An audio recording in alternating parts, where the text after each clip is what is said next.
This is a 30 millimeter machine gun anti-aircraft projectile, likely from some type of aircraft weapon system or heavy machine gun anti-aircraft type weapon. Not too sure, I'm not a real munitions expert, but as you can see, it is marked with a number that says ZEL 2-17 55 30 millimeter T328. So I would assume those are serial numbers, 30 millimeter being the diameter.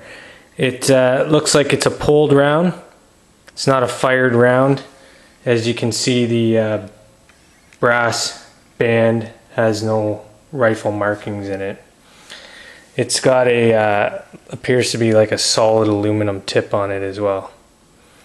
30 millimeter anti-aircraft heavy machine gun projectile or bullet.